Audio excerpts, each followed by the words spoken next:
E o nosso querido repórter Lohan Lima foi até o ateliê de Elifas Santana conhecer a história desse talento e conferir o passo a passo da produção das famosas guitarras baianas. Vamos conferir.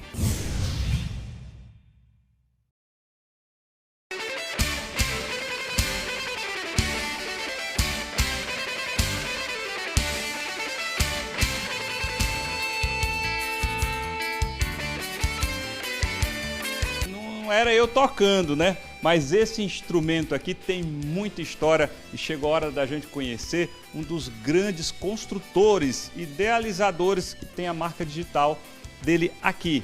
Eu estou falando da guitarra baiana e do seu Elifas Santana. Um instrumento de madeira sólida, com captadores magnéticos e um som capaz de transitar do frevo ao rock pesado. Essa é a guitarra baiana. Instrumento que tem como precursores os grandes Dodô e Osmar, patrimônios e idealizadores do Carnaval da Bahia como conhecemos nos dias atuais. Mas o que Aracaju tem a ver com essa musicalidade? Bom, eu diria que bem mais do que imaginamos. Afinal de contas, parte dessa identidade se constrói por aqui e o Você em Dia veio a um ateliê conhecer mais dessa história. Pois é, esse som contagiante sai desse instrumento aqui, que é a guitarra baiana. E eu estou ao lado aqui do Elifas Santana, que é um dos maiores fabricantes de guitarra baiana do Brasil. Também idealizador, né? Idealizador foi na verdade, o Armandinho, o pai de seu Osmar, o pai de Armandinho. Ele, com o Dodô, ele teve a ideia de criar esse instrumento maciço, né? Chamavam de pau elétrico. Mas Armandinho foi quem deu a ideia de colocar o corpo, foi ele quem deu uma identidade a esse instrumento com a sonoridade que ele criou para um instrumento. Na ocasião, a gente tinha também outros baianos fazendo, inclusive uma aqui em Sergipe, o Lito Nascimento, que faz parte dessa história da construção da guitarrinha. Né? E a guitarra baiana é cultural, muito mais cultural que uma ferramenta financeira de se ganhar dinheiro. A guitarra baiana, ela tem na sua concepção, uma força muito grande. Né? Ela é responsável por um novo formato de carnaval que surgiu no país. E falando desse clima de carnaval, ouvir a guitarra baiana tocando, a pessoa já começa a pular, é contagiante. Contagiante, ela tem uma identidade, ela tem uma linguagem própria, né? Essa efervescência da guitarrinha, ela realmente deixa a gente na flor da pele. Você escutar o sonzinho, aquela iluminação do trio vir chegando, não tem como ficar parado, não dá para ficar sentado. Agora me diz, como você conheceu essa guitarra que tinha outro nome e como foi que você também colocou um pouco da sua identidade na fabricação? Muito novo, eu gostava de guitarra baiana. Eu conheci através de um tenente das Forças Armadas. Eu morava na Vila Militar e essa pessoa veio com essa informação. Eu escutei só o som, era uma música de Caetano interpretada pela guitarrinha, o Armandinho. Eu tinha 14 anos e assim, foi muito forte o impacto dessa informação. E consegui, ao longo do tempo, construir a minha, porque você não comprava, era difícil. Aí surgiram duas indústrias, a Jog e a Del Vecchio, apareceu com essa produção de guitarra em massa. E a gente já tinha acesso, mas era uma guitarra ruim, não tinha como fazer o som que a Armandinho fazia. Eu não tinha os equipamentos, mas consegui continuar e apaixonado por aquela coisa, a guitarrinha que a Armandinho fazia, que todos os trios elétricos faziam na minha época de garoto. E de repente eu consegui montar umas guitarras grandes, construir, na verdade. Você já tinha esse talento? Já, eu vim do desenho, eu desenhava, eu gosto de cálculo, eu gosto da matemática, eu gosto da física e isso ajudou bastante. Um artista que gosta de exatas. Adoro exatas, adoro. E de repente o Armandinho conheceu um dos meus trabalhos, que foi um descanso de uma pausa para tratamento de saúde, e inventei de fazer essa guitarra, ele gostou, e a gente se conheceu em 85, no Farol da Barra, e ele me solicitou uma guitarrinha, que a dele estava com problema, e quando eu subi no trio, eu pedi para ver a guitarra dele. Quando eu vi, era uma Axé Bahia, produzida no Rio, quando eu vi aquela guitarrinha, eu senti uma segurança enorme, eu disse, vou fazer sua guitarrinha. E prometi botar Floyd Rose, essa ferramenta. Mostra aí o que é a Floyd Rose. Floyd Rose é essa peça, ela tem uma alavanquinha que você distensiona as cordas, ela modifica o som. Armando é quem bem sabe usar. Essa peça aqui, tá? Ela se mexe. Isso aí compromete o som, né? Quem sabe usar, ela embeleza. Porque você distensiona a corda, ela perde a afinação e ela vai mudando as frequências, né? É bonito para quem sabe usar. Ela só existia na guitarra tradicional. E eu prometi e consegui fazer funcionar. Depois de 6 meses, já estava conhecido na Guitar Player, Armandinho tinha anunciado nos 4 cantos, né? Salvador em peso já estava esperando essa nova guitarra de Armandinho. E quando chegou na casa do Coronel Fartes, que foi um dos filhos que fez comigo as guitarras JRE, eu levei essa guitarrinha dele e lá tinha estúdio e a gente testou. Ele levou Luiz, levou Durval, levou Haroldo. Conheci todos lá e a história começa ali, né? Explode ali. Que ano foi? Tá. Em 96. Já fez o carnaval em 96. Aí já estava na segunda Guitar Player. Chegamos a fazer a capa do número 50 da Guitar Player. A guitarrinha, com essa guitarrinha. Então fiz essas matérias. A guitarrinha explodiu de uma forma que eu não esperava. Eu não sabia nem o que era o termo luthier. E quando eu entrei nessa história, estava cheio de gás e cheio de ideias para a guitarrinha. Uma das coisas foi a padronização da forma, a estética, né? Criei modelos autorais. Inclusive esse é muito bonito. Esse desenho é lindo. Ela retrata, é Armandinho. Armandinho é essa guitarra e essa guitarra é Armandinho. Qualquer lugar que botar, todo mundo sabe. Criei uma guitarra linda, a mais popular, já rodou o mundo todo, que é uma das nossas praias, a Aruana. É uma guitarra linda. Né? Vários modelos eu criei, elas foram todas absorvidas no mercado e a gente conseguiu dar identidade, sonoridade e essa força da guitarra baiana no mundo todo. O mundo todo consome esse instrumento. Você fala sobre a identidade do Armandinho com a guitarra baiana e por ele ser um dos idealizadores. Mas você, sendo responsável por construí-las e dando essa oportunidade, você também é um dos grandes responsáveis. Sim, a minha vontade de restaurar o instrumento, lógico, teve a participação de Haroldo Macedo, que é o irmão de Armandinho. Fizemos várias oficinas, né? Houve um trabalho intenso nesses 29 anos para a guitarrinha chegar onde chegou.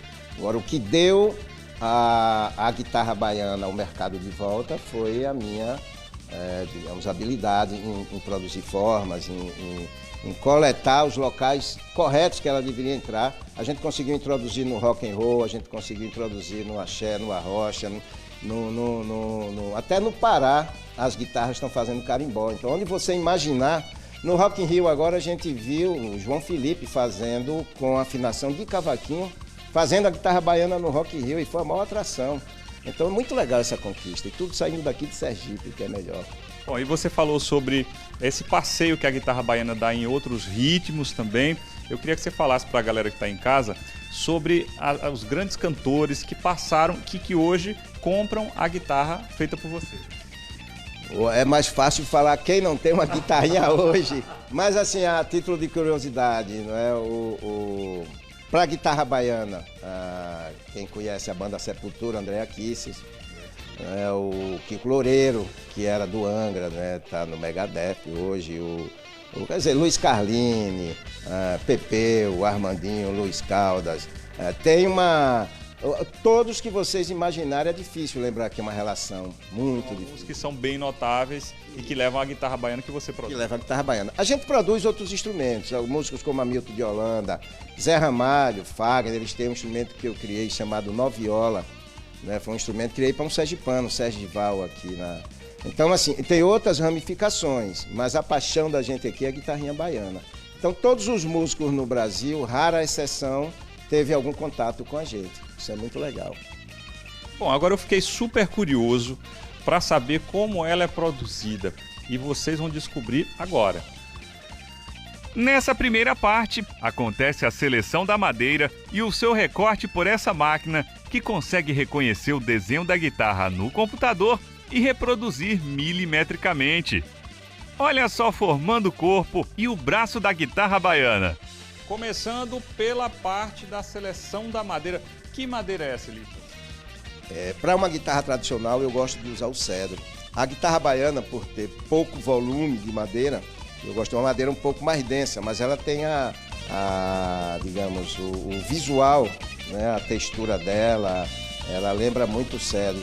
Eu gosto disso para quando faço a guitarra natural, mas essa é uma madeira chamada andiroba, tá?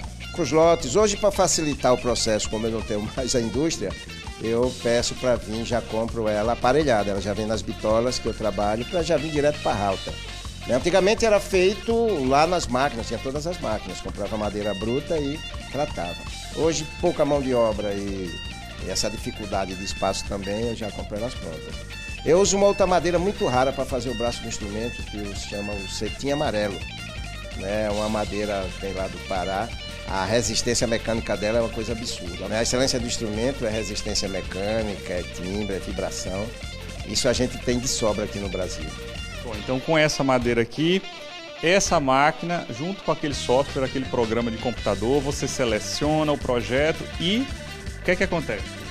Eu monto o desenho, geralmente eu gosto no grafite, na mão, a estética, quando eu vou criar um instrumento novo, quando eu me identifico com o desenho que criei, eu vou para um desenho técnico no CorelDRAW, que é uma das ferramentas que me utilizo.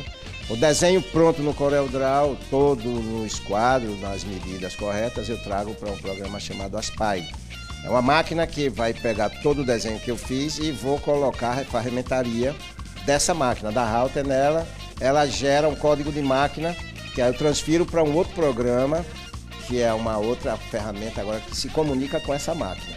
É uma máquina por contagem numérica, na verdade é um plano cartesiano, gostar de matemática vai ajudar bastante, porque você define os pontos zeros, o zero da função, e aí você tem como definir cada coisa que você vai fazer da forma que quiser, com a facilidade e a precisão que manualmente eu não conseguiria. Então, um projetor 3D no programa, a máquina recorta milimetricamente redondo, né? Todas as peças, inclusive, eu só não deixo o aço inox, as pontes, porque o meu gerente tem mais habilidade, ele na mão e numa maquininha, ele é mais rápido, mais voraz que essa máquina. Mas mesmo assim a gente já está trazendo as partes de ferragem para as furações nessa máquina pela precisão. Mas ela corta o alumínio, o couro, ela corta os plásticos que tem que ser feito, as madeiras, ela faz tudo. Ela só não tem cérebro. Então, ó, vamos falar dessa outra parte das demais peças na sequência. Depois do trabalho de pintura e acabamento, chegou a hora de preparar o som que a guitarra baiana vai produzir. E olha, uma peça importantíssima é adicionada nesse momento. Aí vem para uma parte mais técnica, digamos assim, até que a parte mais crítica, né? Porque tem que ter muita habilidade. A construção do captador, né? Que pega o som, né? Que vocês viram o Lucas montando. Né? O Lucas, inclusive, Lucas Caribé é o nome dele, é o meu técnico formado em eletrônica, é o cara que melhorou as coisas que a gente produz. Cada um que passa pela Guitarra Brasil vai deixando uma ponta ali do legado, vai melhorando a construir essa história. Eu não construí sozinho. Então o Lucas, ele é responsável pela montagem, pela regulagem, né? Então ele tem o ano inteiro para estar fazendo as minhas guitarras falarem melhor. E a grande vantagem é ser músico. O pai é músico, né? Grande guitarrista aqui do estado, Caribé. E ele ser músico também, toca em banda. Então essa habilidade e essa facilidade de misturar a eletrônica, o conhecimento que ele tem e a habilidade também com as artes, vem a juntar com a música e fazer do meu instrumento, digamos, o melhor do Brasil, não, do mundo. Utilizando da sensibilidade musical para utilizar de maneira técnica nessa parte. Ele passa a entender o que é necessário para o instrumento se tornar confortável. Inclusive o som, a guitarra baiana não tinha uma identidade sonora porque a gente adaptava captadores de guitarra tradicional e ia procurando caminhos, mas não funcionava legal. Então trabalhar com a frequência, com a resistência das bobinas, era a praia dele. E ele chegou em uma combinação perfeita. A guitarra, o som é lindo, é maravilhoso, o que vocês ouviram. Bom, então nessa parte de finalização, agora o que resta é testar. Testar, né? Vamos deixar ele testar, ver se tá tudo certo com a guitarrinha.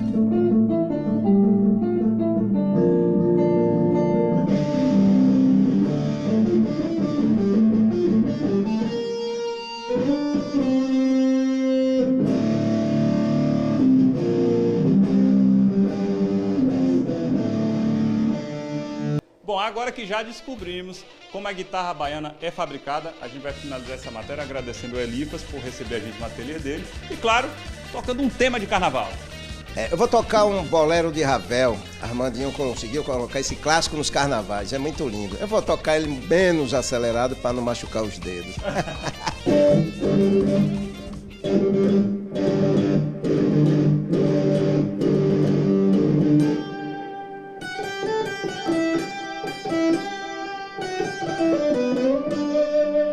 A guitarra baiana traz o som que contagia, levando o melhor da folia não só no carnaval, mas no ano inteiro.